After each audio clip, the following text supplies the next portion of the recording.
Oh,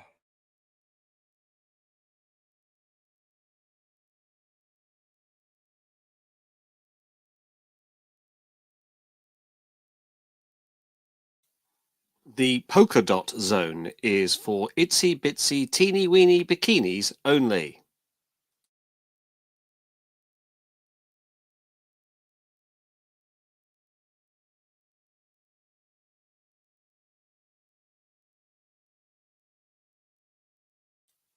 There are no bikinis in the white zone.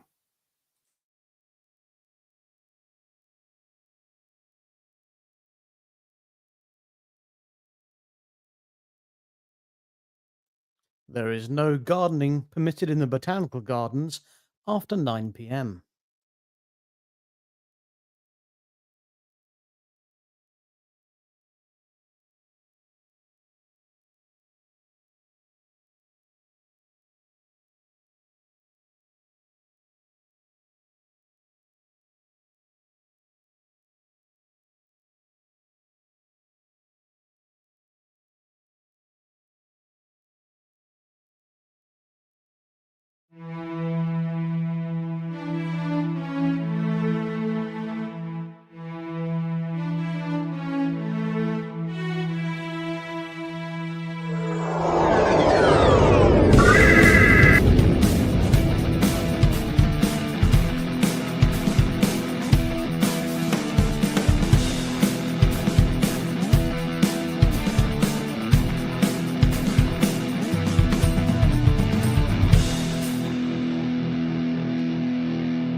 Good evening, ladies and gentlemen. Welcome to this week's edition of Riker's Beard Live, where we are celebrating, of course, well, a day date, I suppose, First Contact Day, and this particular one is very special to me because if I'm wrong, James, I believe our first kind of get together was we got together and watched an episode of Star Trek on First Contact Day.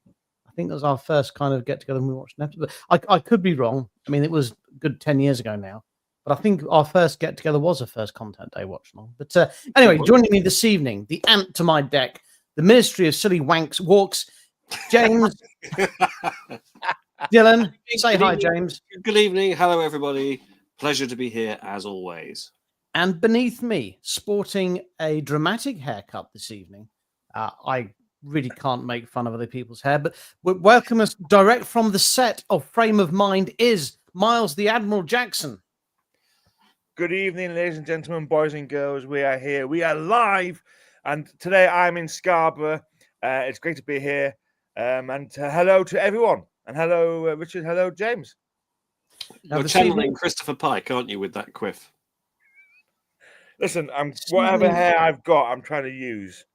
We would absolutely love it if tonight in the comments you could make some sort of mention or just ping and say what you have done or have done possibly in the past to celebrate First Contact Day. James and I have already entered into legally binding agreements with our children that on First Contact Day they will take us to it's in North America, isn't it? Only 38 years to go, so we've got to be healthy. We've got to make it 38 years. My kids already know they're taking me there. That's going to happen. we probably want to make sure we go on April the 5th, not April the 4th, because if we go on the 4th, we might get killed by the Borg. Yes. Also, should we book the hotels now? More about that later. Well, we have to see what taxes and charges and tariffs the Americans impose on us. That's a good point, actually. Montana may not exist by then. Well, do you remember, we have to get through World War III before we get to First Contact Day. So, but Trump is working on that, isn't he? He is getting there. He's working on that. Well, if it's just a trade war, it's probably better than a nuclear war. But isn't this how Star Wars started? And if so, I don't want to be in this franchise. I want to be in the... Luckily, if we believe in the future of Star Trek, then we can all look forward to being communists. So it's fine. So luxury space communists at that. Luxury space. So what did you do to celebrate First Contact Day yesterday, James? I watched First Contact, and then to add to that, I watched First Contact, the episode Brilliant. after the Very good after the episode. film. Yes, Very good episode. I've forgotten the actress's name now. She was offered a recurring role, but she turned it down. well, of course, I overlooked that Caroline Seymour was in that one. Friend of the show, Caroline Seymour, yes. Caroline Seymour, who has appeared in numerous roles in TNG. Oh, hello. One of my favorite characters, favorite episodes. You know, the Mom, face, I'm doing a show. face enemy with where Troy turns into a Romulan for that episode. Great episode, love it. Yes, but also in the episode First Contact, I was going to mention there's the alien lady who says to Riker, "I'll get you out of here, but you have to make love to me." And it was. I couldn't work out who it was, so I googled it, and it was Frasier's wife out of Frasier, the actress Babe Newith. Yes, Beb Newith. Beb Newith, is it? Babe Newith, I think it is. Yeah. So Fantastic. yes. Well, I did suggest to my family that we watch Star Trek First Contact, and my daughter vetoed that, and we weren't allowed to do it. So what I did instead is that I sewed some of my Star Trek memorabilia on that day instead. So what have you been flogging, Miles? Well, like a true Ferengi, I've been selling my wares, and I've been trying to get some Go Press Slam, and I had a lovely phaser that was also a laser pointer. Brilliant. I had a Playmates tricorder working just out of the box, and I also had a Playmates TNG tricorder in box, brand new in box. So I had one of them. Oh, those geeks love that, I tell you. But Miles, did you have one of these? Oh, is that a Mac 2? Ooh. This is the Roddenberry.com tricorder. Is it? Actually, I did These are buy like, the these are like Playmates. hen's teeth now. I did buy the Playmates one to then convert into, with a electric pack to do that, but I never got around to it. But yeah, that's very, very nice. I dare ask how much they are Beautiful now. holster as well. Wow. Lovely. Let's quickly jump into the comments and see what everyone else has been doing on First Contact. Yes. James, how the devil are you? Good evening. Chris, good evening. James. Hello, Chris. Dave, hello, buddy. Hi, Dave. Make fun of the Admiral's hair all you want. Yes, Dave is my friend, and he makes fun of me all the time. So thank you. Thanks, Dave. Thanks for being on my side, Dave. How you doing, buddy? Martin, hello from the USA. No tariffs affected. Yes.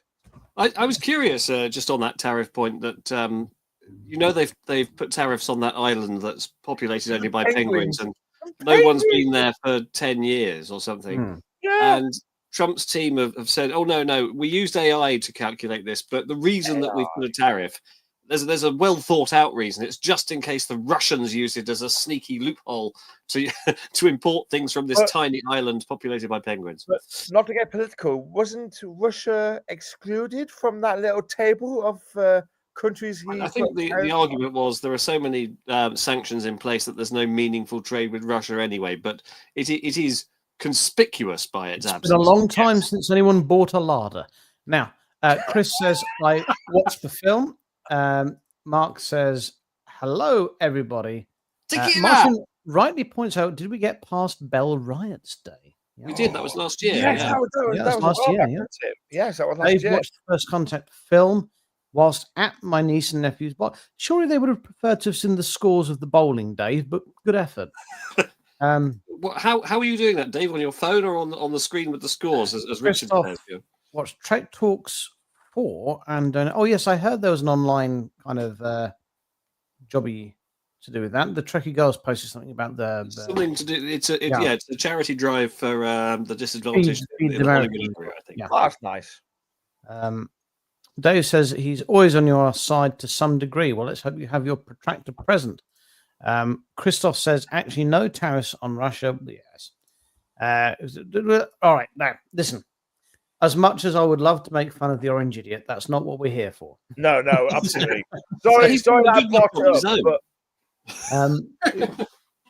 and genuinely, if they hadn't have put the tariffs on these penguins and this island, then some bugger probably would have bought it just to piss him off and sold cars from it. So, Yeah. Christoph says there was an Austrian and a German company with address in errors on import papers. That's how the penguins. Okay, right. Yes, Enough it about was. the penguins. It was. Yep. It was also. Why aren't you wearing a suit? I You see will the wear. pictures of the penguin in the Oval Office being told So- off by JD So Vance. James, Miles has been selling lots of bits and pieces. He's been having a clear out, and he's inspired me to have a clear out too. Yeah. And I was Ooh. saying to Miles just before we came on out, I've been flogging stuff on Facebook Marketplace all day.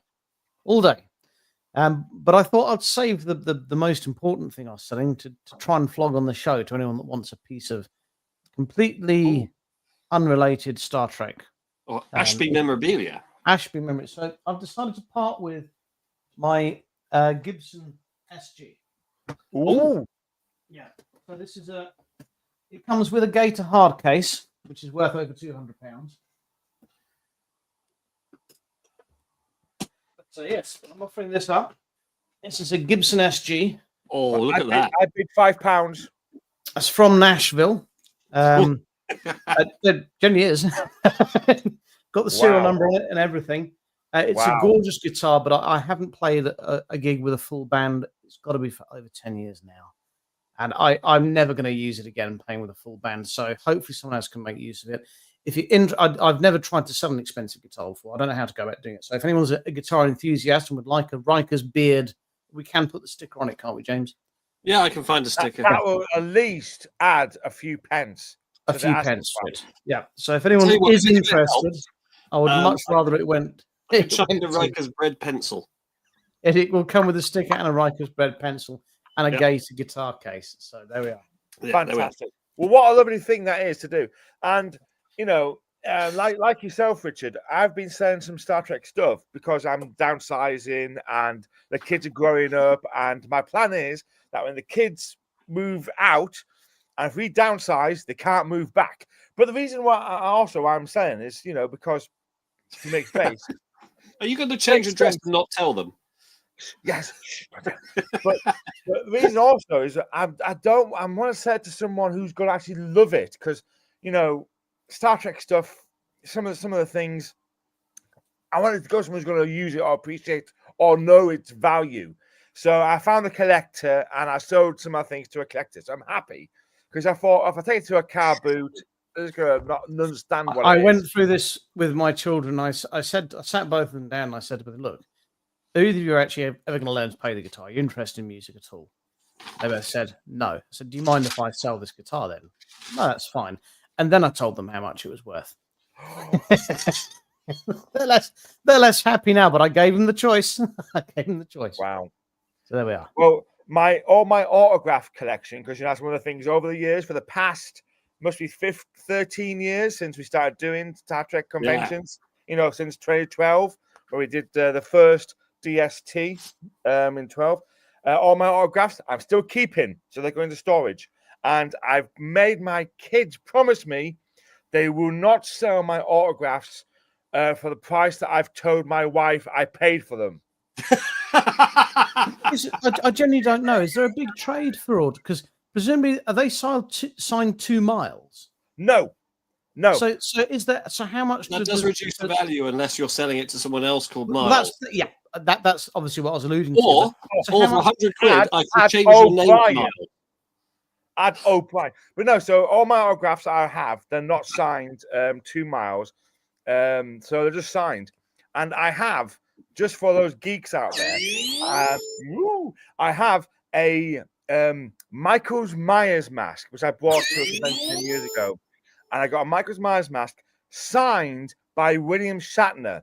Now, for those who don't know Michael's Myers and the Halloween franchise, their budget was so small that they literally just went to their local fancy dress shop in LA, got a Captain Kirk mask, turned it inside out, spray painted it, and used that. So if you actually look at the Michael's Myers mask, it is Captain Kirk.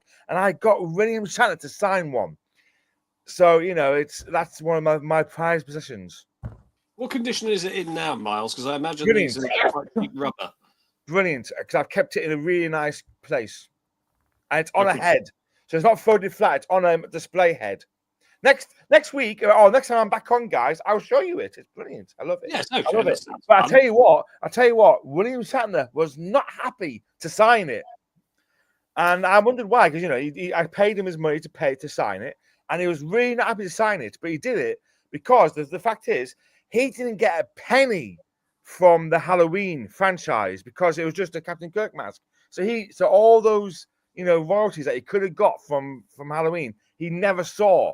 So it was really like a stone in or a thing in his fire. Back to my question. Didn't he? So there you go. Back to my question, though. I mean, reselling items that are autographed. So, I've got in my possession a signed photo of Brent Spiner's Commander Data from a very, very, very early Comic Con. I think the Comic Con it was from was season 3 or 4 of TNG around that era, and a friend of mine from the States brought it back when he came visiting, and I have the pamphlet for I'll have to be on the show next because it's the pamphlet for the Comic Con is just this little printed thing that looks like it's been done on someone's Spectrum computer. It's fantastic, and he was the star guy, and I've got an autograph, and I wondered, well, it's not something I never. Well, hopefully, we'll never want to sell. And I wondered, well, how much is a second-hand autograph worth? And is it worth more or less? From I obviously I'm aware that when an actor passes away, it's probably worth a little bit more. But are autographs transferable? Do people pay money for second-hand autographs? I generally don't know. Is this something? Will people go on eBay and buy an autograph without never really knowing if it actually has been signed by that person or if it's a spoof? Well, just so you know, I have actually had my autograph collection because I've got, cast from DS9, from TNG, from Voyager. I've got quite a few, and Christopher Lloyd, Michael J. Fox. I've got a few, and I've had them insured because you never know, and there is a significant cost value to these, and I have had them valued and insured. So if anything did happen to my house, there is a insurance. Are they valued for the amount you paid for them? Do they go up? No, they're more. They're more for now because the cost of getting things autographed, as James alludes to almost every week, is the amount that we have to pay for an autograph now is a lot more than it used to be. Yeah. Unless obviously Marina Sirtis is signing a part of your anatomy, in which case that's free. But but no, I have had them valued, and I've had a proper quotation. And everything to please don't use the ballpoint.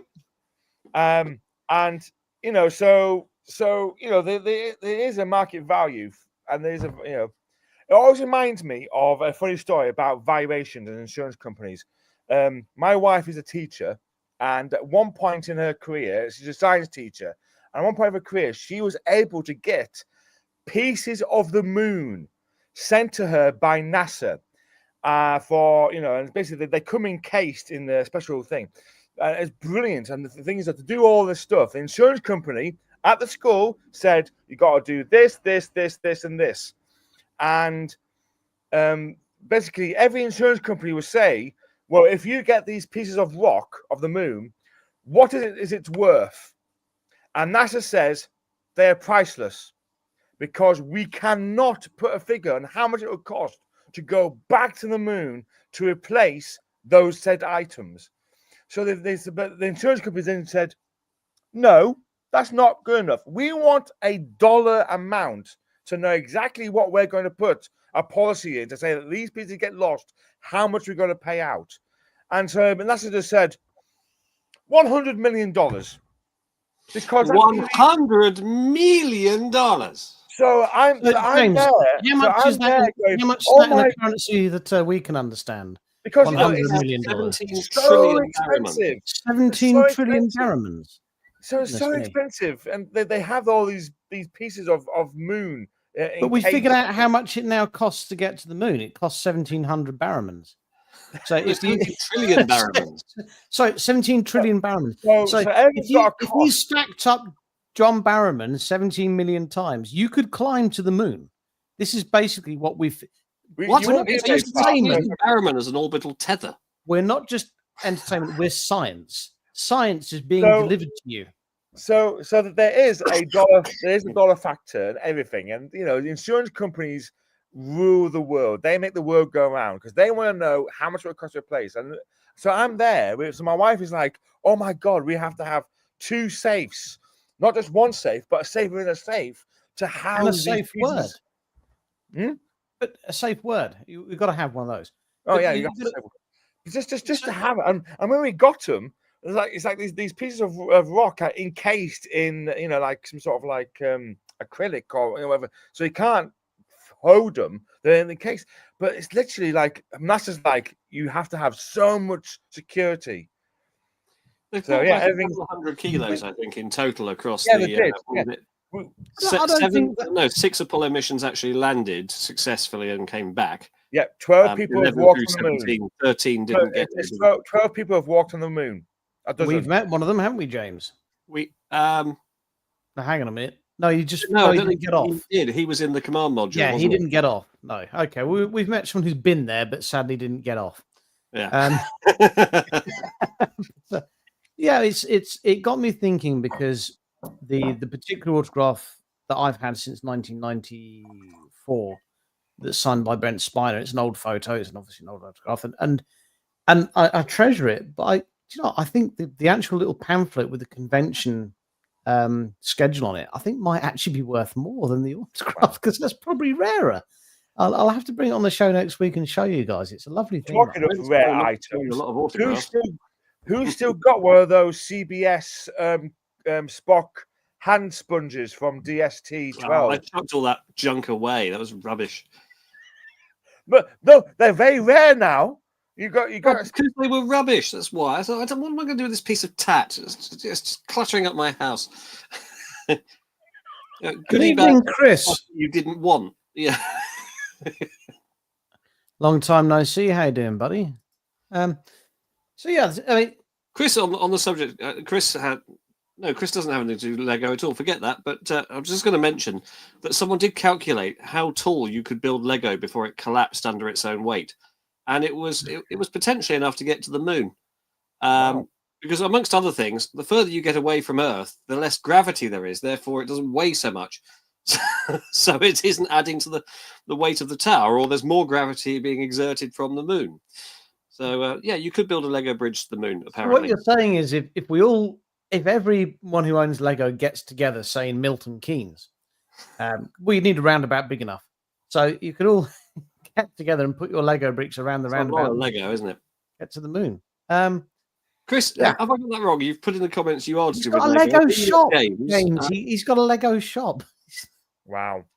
I thought it was a board game shop. Apologies, Chris, but yes, probably is that too. Yeah. So establishing that on first contact. Lego, look. See if I can pick it up without breaking it. Oh, look at this. There we go. Wow. I like the size of your rocket, James. There you go, Saturn V. Very impressive. Yes, the ill-fated Saturn V rocket. But it's a lovely, lovely thing. That is, I love that. Beautiful looking rocket. It's fantastic. Yeah. So bear in mind if you were able to, and because we want to keep it obviously on the theme of first contact, I was thinking, if money no object, how would you like to celebrate first contact day? I'm going to offer this up, by the way. Yep. This is something my daughter gave me, and it's worthless because, as you can see, she's misspelt whole. Yeah. Yeah. What sort of education are you giving that girl? Not certain. The teachers. Not certain she misspelled it, but it's still not good enough. Not certain she misspelled anything. I think she has a smart mouth. So if you had, if money was no object, James, how would you celebrate First Contact Day? How would I celebrate it? No blackjack, no hookers. Probably a firing range somewhere. 7.62. No, something heavier duty. Heavier than a 7.62. What are you going to fire a fucking bazooka? Yeah, or a tank. You're going to shoot a tank. Yeah, why not? Like out of a one gun thing big enough to hold a tank. Is I print out photographs of people I don't like, and I then get my Glock, which is around here somewhere. And that's how you whole round of a clip of ammunition into someone's face. It just cheers me up. So that's how you'd like to celebrate First Contact Day, with a bit of random gun violence. Bit of artillery, yeah. So are we talking the actual First Contact Day in 2060? No, just next year. Next year, if you money's no object. Next year, yeah. Right. Because I was thinking, if it's going to be the underline First Contact Day, you'd have to go to Montana. You'd have to go there, and you have to dress up in the whole gear and be like Lower Decks and go to the theme park. Do you know what I mean? You'd like to go to Montana at the monument and kind Oh, of. absolutely, Yeah, absolutely. Oh, no, I've got a better idea. If money's no object and we can throw lots of science at it, Build a Lego bridge to the moon. So we could create a realistic-looking flying saucer and then land it in Trafalgar Square and come out dressed as aliens. It would be brilliant. Yeah, we wouldn't. Yeah, we wouldn't be stabbed, would we? And say, what are our tariffs for coming here? So weirdly, Chris says that he would like to meet all the Voyager cast for First Contact Day. Not really related to First Contact, but it's Star Trek. Chris would, with 10,000 bottles of Romulan ale. 10,000 bottles? Yeah, 10,000. I don't think you can drink one. It's illegal.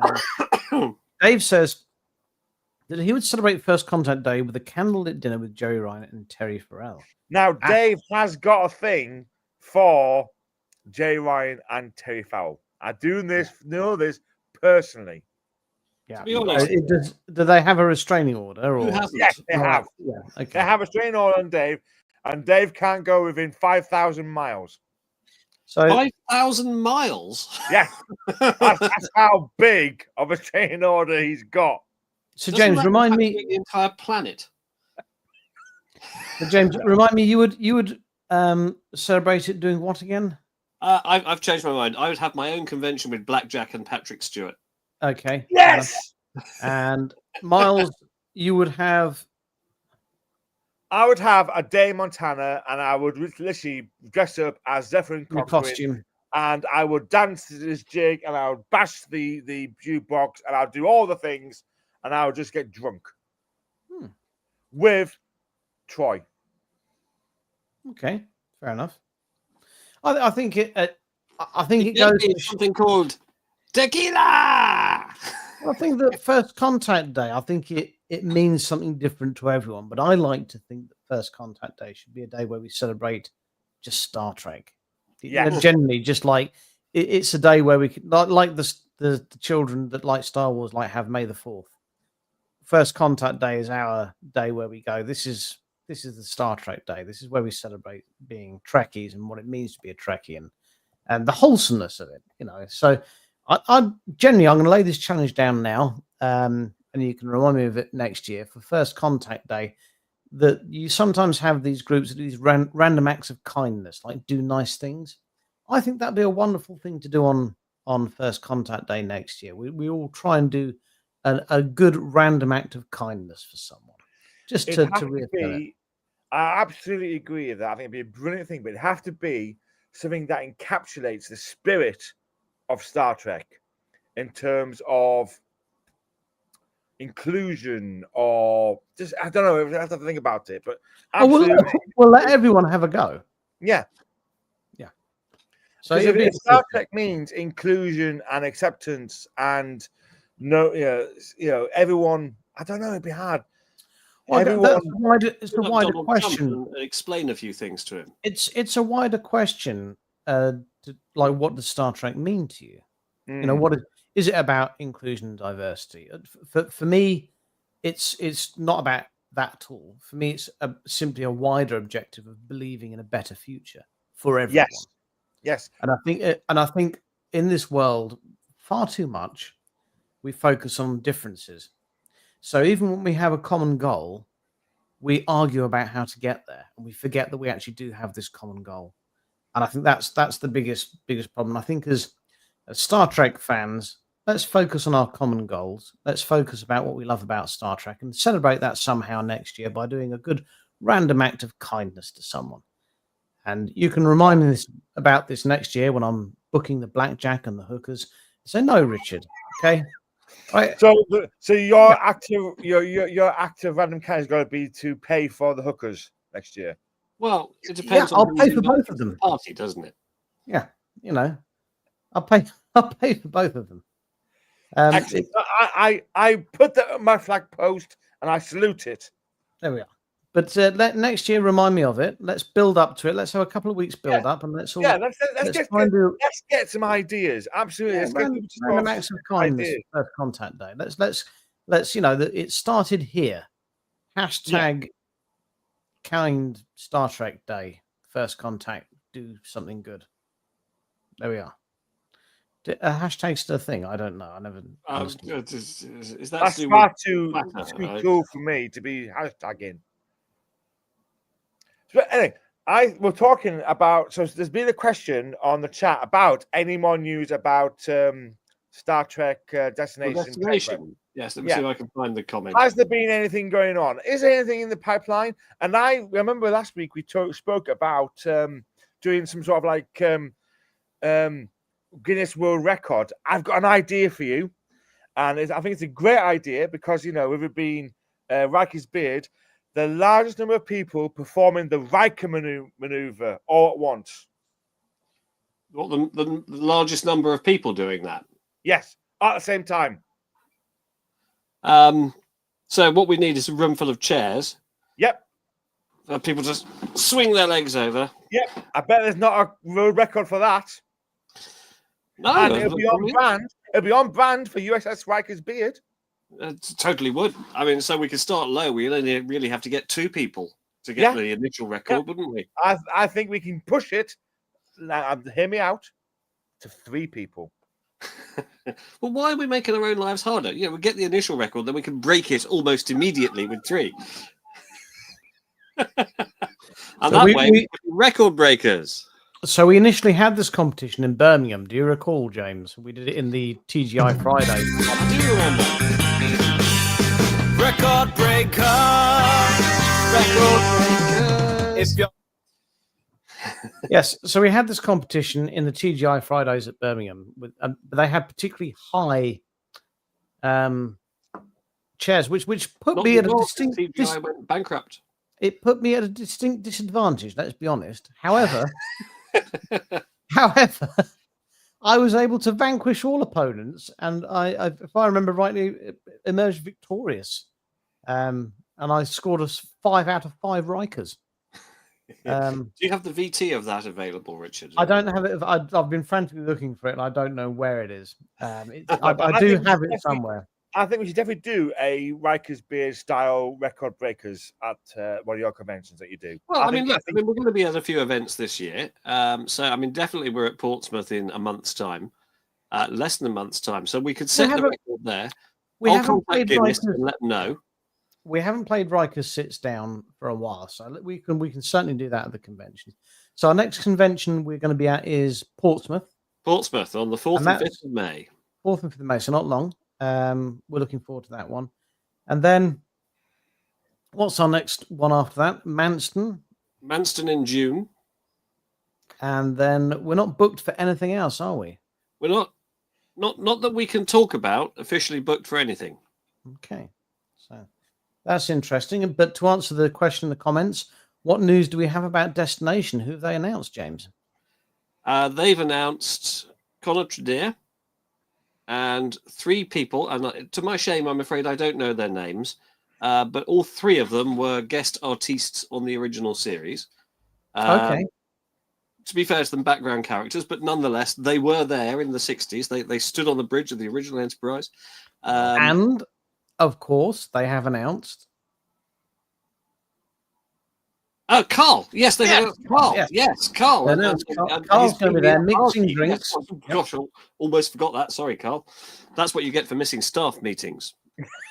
What? There's meetings? This is the meeting. So Carl, he's groovy, funky working again. By accident. It's just planned. Oh! Oh! Milk table pretty. But we have had some announcements for another Star Trek convention. So yes, Warp 1, which we've where is this? excitedly talked about. So that's in October. It's in Heathrow at the Renaissance Hotel. So it's south of the wall. So it's the 10th through to the 12th of October. I've got my dates right. They have announced Jess Bush, Peyton List, Ed Spielers. So that's Peyton List was the Romulan girl in season 2 of Picard. Yep. Ed Spielers was Picard's new son that has the. I thought he was really good, actually. I thought he was fantastic. I thought he was a really good actor. Friend of the show, of course, but we can't Friend of the discuss show. how. Nice chap. So yeah, he'll be fun. And of course, Jess Bush is Nurse Chapel in Strange New Worlds. Yes. But Again, friend of the show, Jess Bush. Yep. They have announced, or rather, they've put up on their website 2 boxes saying "to be announced," indicating they have 2 other announcements to make imminently. I see that now. Yeah. Who could it be? The lineup for Heathrow is certainly Could it looking be quite, Bill, by chance? quite good and promising. Hey, what are your guys thought? I mean, let's get aesthetics out of the way, but Kate Bush as Nurse Chapel. I mean, Jess Bush, not Kate Bush. Jess Bush. Her too. I think she's wonderful. I think she's absolutely wonderful. I think she breathes a lot of life into what could be a very dull part. I think she's absolutely outstanding. She's a wonderful foil for Spock. She really holds her own. I think she's got great gravitas. I think she. Let's not turn this into a Discovery bashing thing, but you know they could have done with someone of her caliber on Discovery to carry that show, because she's I don't carrying think her. Jess would have fixed that show. With all... No, but I think she very much is owning a role that could have been a throwaway part. It could have been there just for the sake of it. And Yeah. Well, Chapel, as played by Majel Barrett, was not an exciting character, was she? Yeah, it could have been a throwaway part. And there is, of course, writing comes down to a lot of it. But I just think she's such a good actress. I mean, she's a rare find because she is very pretty. You know, she's very amiable, and she's an incredibly talented actress as well. And I think that's where Star Trek has been very lucky, especially for their leading ladies. They've always been pretty. They've always been able to act. You know, I didn't, and I don't mean this offensively at all, but I never appreciated just how good an actress Marina Sirtis was until I met her. It's one of these things where we're really blessed, and I think Jess Bush really does carry that on very well. I'm very excited. Well, Jess and I have met already a couple of times, but I'm excited to meet her again if indeed we are attending Warp 1. Do you have her DNA or not? I do have her DNA, yes. And let's not forget, you know, without Pretty Boy Frakes, TNG would have failed. Is that what we're saying? I don't know quite how you jumped to that. No, I mean, yeah, if that's what did it for you, Miles, fine. Seeing Frakes being dragged into that black goop was enough for me to go, yep, he deserved that. Airlock 101. Do we want to play Airlock 101 tonight? Oh, Yeah. Something. Oh my God, I'm going to have a think of a coherent thought now, aren't I? Okay, right, I've got something. Oh, no. Would you like to referee it instead then, Miles? Yes. Is that okay? Because I bet of course you don't get a chance, do you, Richard, to do it? No. I've Right, never played I will it. referee. I think I've only ever played it I've twice. Both seen times I beat James. I've seen it a few times. I know what I'm doing. Let's give it a shot.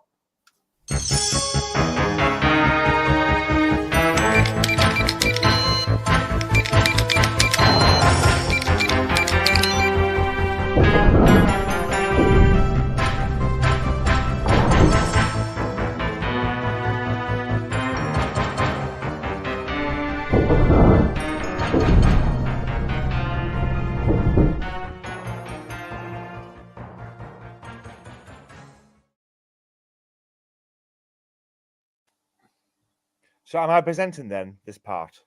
Excellent. Yeah. So this is Airlock Room 101, but not the room. It's Airlock 101. So for those who are not familiar with 101, Room 101 was very much used in 1984 as the room that you get put into to get rid of those things. Now, what thing do we want to get rid of in Star Trek? In essence, put into an airlock and shoot it out into space, never to be seen again, and forget we ever saw it in Star Trek. So we have our two contestants. We have Richard and we have James, who are going to put forward an idea of what they should think their submissions to put into Airlock 101, and you viewers are going to decide what goes in. So, establish I the think we rules. should go- Right, Miles, the rules. the rules. Is there rules to this? There's one rule. One rule. One Right, rule. yes, of course. There's one rule, and it is the most important rule. We don't talk about Discovery. Discovery The is second exempt. rule. The second rule Yeah. of Route Airlock 101 is that we don't talk about Discovery. So, guys, we're going to go in age order. So, not to sort of be personal. Richard, how much do you weigh? How high are you? About 76 kilograms. Right, so Richard, you go first. So, Richard, Okay. announce to us now what you think should be your submission for Airlock 101.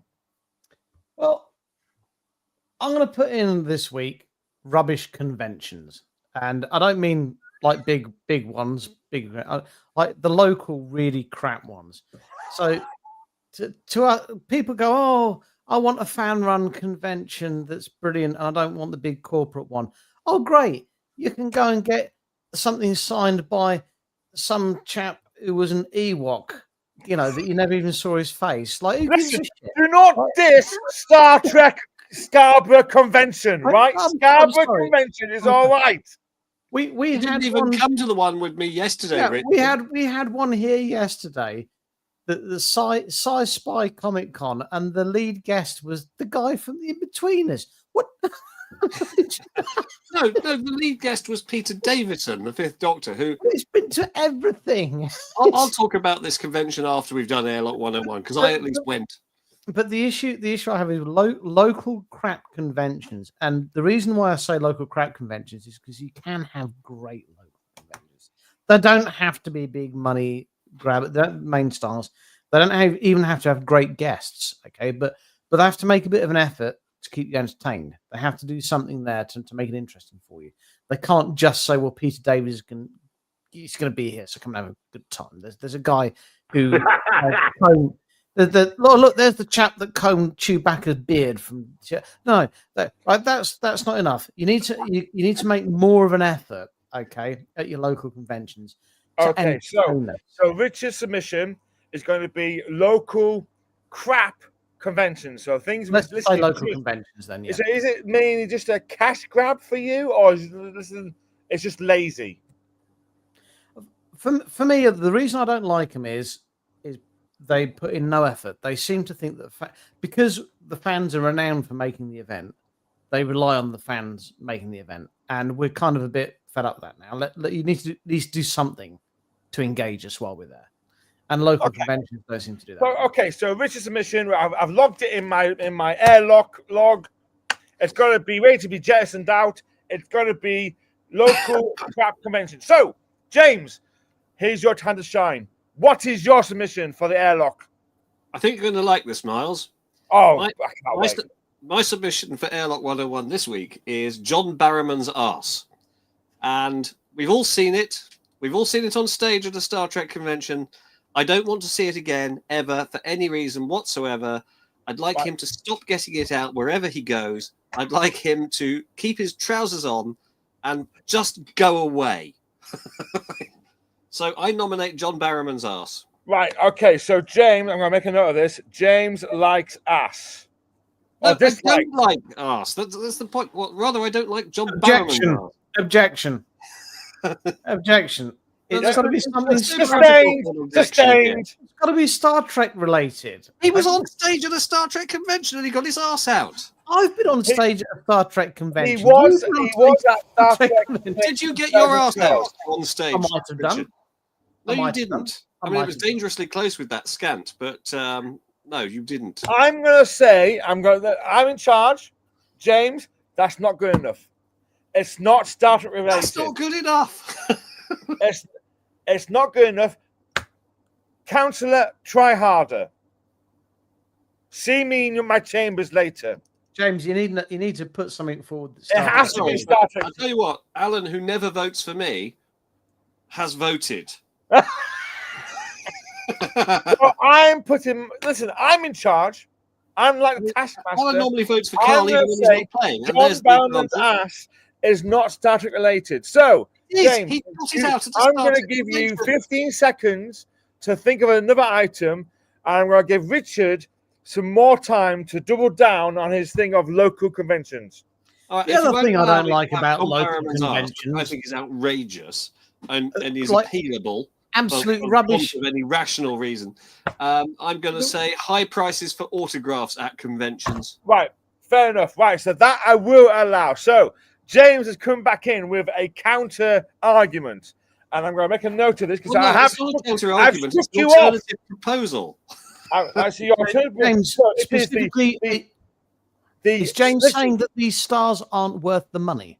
Is that No. what you're Yeah, saying? I am Listen, actually. I've seen the latest email for a few stars for Liverpool Comic Con, and they are asking ridiculous amount of money. And you know, I remember in 2012 when the very first convention, and I remember we were all there in one of the auditoriums, and Jason came out and said, "Oh, guys, we're going to put together a photo shoot now for you to have a photo with William Shatner in the captain chair. It's going to be 90 quid." And I heard the whole crowd go, "Ooh." But now it's like, that's actually quite cheap. No, but the thing is, though, no, I'm going to say the large amount of dollar that actors are insisting on for their autograph. For literally, Well, I mean, this that's Miles in simple. fairness is what is killing a lot of conventions. It's because guests are so expensive to book, and Yes.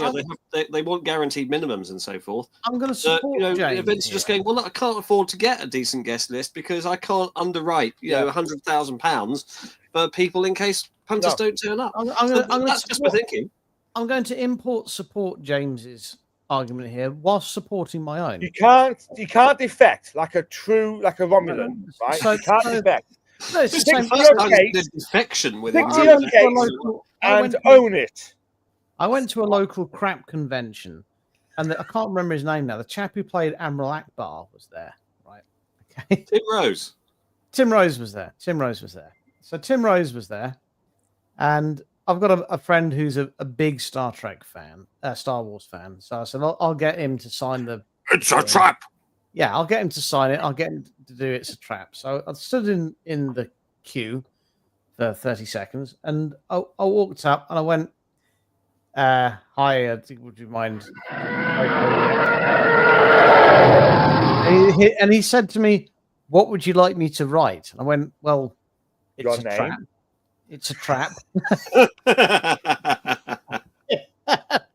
And then Tim Rose, he went, "Okay." And after he'd written it, he said, I was just the guy in the costume. I didn't say the line.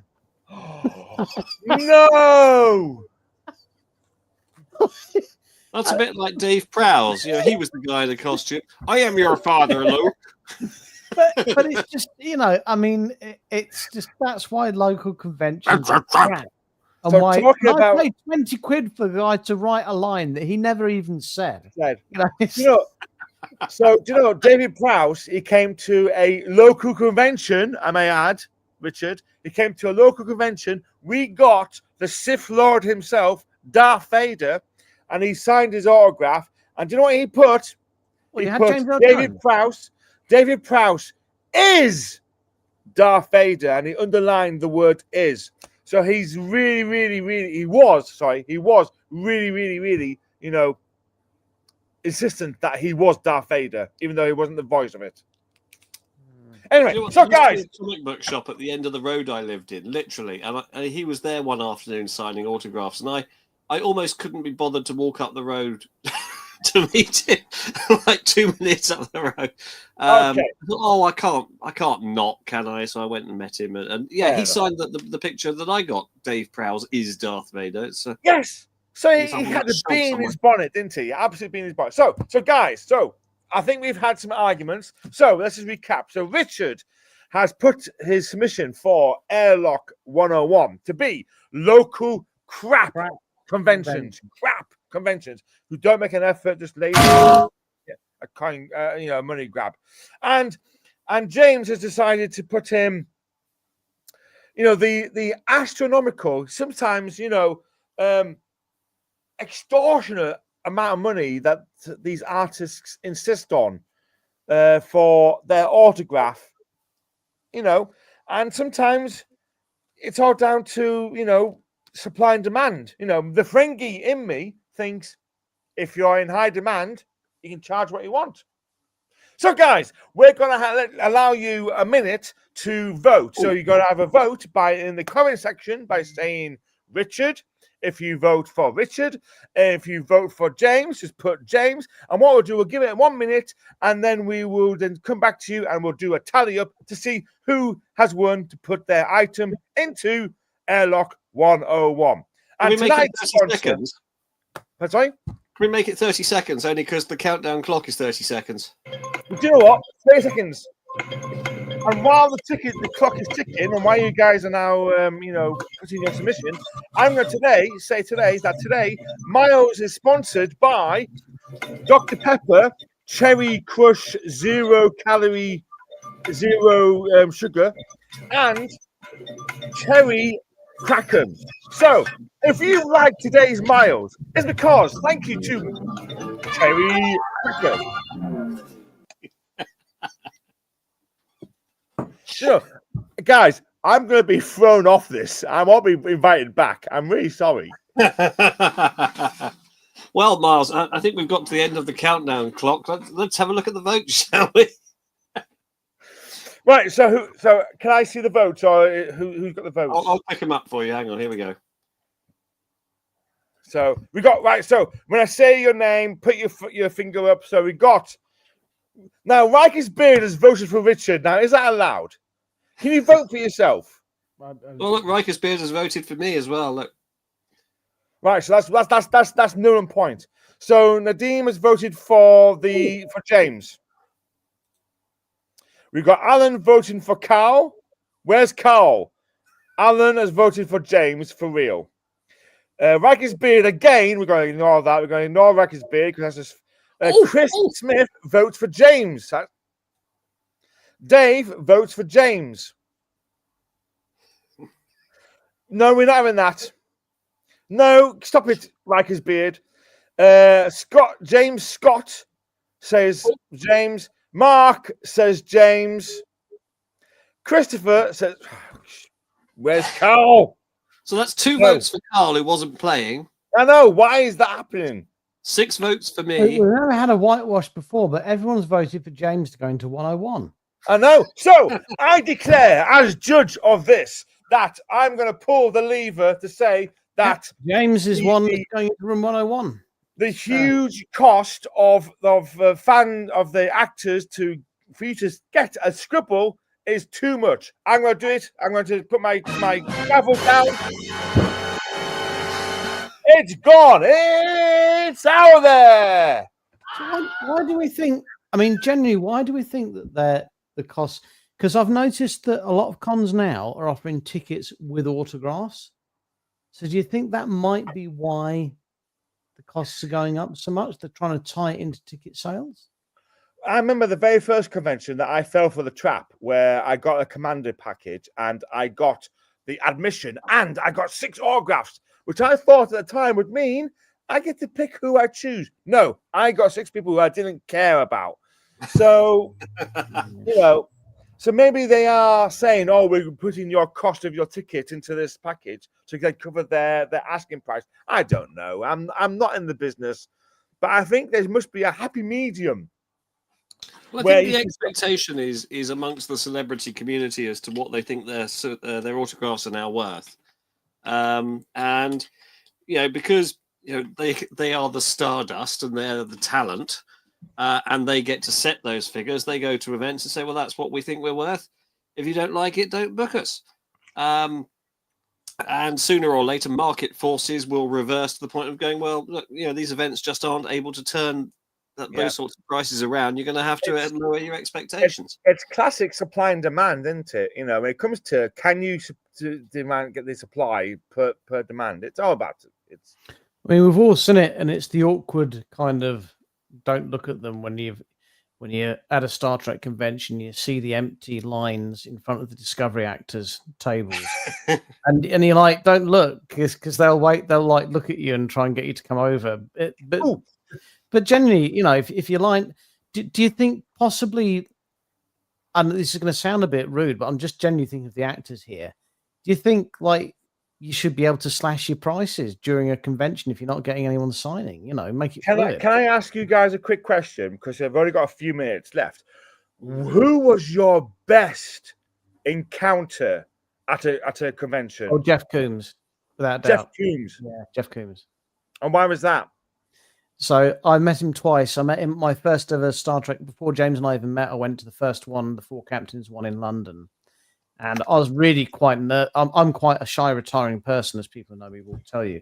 And I was really nervous because I've never asked anyone for an autograph in my life, and I really was a huge fan of him, and I thought, well, I must get his autograph, and I waited for him to have literally no one waiting, so I was even embarrassed to queue up. And I walked straight up, and he just could see how embarrassed and how nervous I was. And he just said, "What's your name?" I said, "I'm Richard." He said, "Hi, I'm Jeff. Nice to meet you." And I was like, "Oh, wow, okay. Yeah, could I have your autograph?" He said, "That's why I'm here." He said, "He said, well," I said to him, "Look, I've never asked for an autograph from anyone in my life." I said, "But you're genuinely, like, on DS9, you're the ringer. Like, they're all great. But to look good amongst a cast that great, when you see the titles and Jeff Coombs' name's coming, it's going to be a good episode. And he was like, and he said, "Wow," he said, "I won't say I haven't heard that before, but that's really nice of you to say, and really appreciate it. Thank you so much." And I was like, "Yeah, that's nice." And that's the first time I'd met anyone that I was like, "Wow, this is a celebrity pet." I'm asking for their autograph. It's the first time I ever had, and he made it a really nice experience. And I've heard so many people have bad experiences of meeting their heroes, so it made it even more special that he made sure it was a special thing. He could tell he was an idiot, he could tell I was a bit nervous and I was a bit awkward, and I'd never asked anyone for an autograph before in my life. And he decided he was going to make it not just get his sale; he'd already got that. But he decided to make it a special moment for me. He took because he made 5 seconds of his time to make you a human. And if he hadn't have done, if he had have just signed it and goodbye, like some actors, I don't begrudge him it, but some actors have had autographs off before, then I probably wouldn't have gone to another Star Trek convention. Wow. If I'm honest with you. So that's really nice. That's a really lovely story. What about you, James? What's the best interaction you've ever had? Happily for me, it's with the Shat. Really? Yeah. The big man. With the big man. It was in 2014.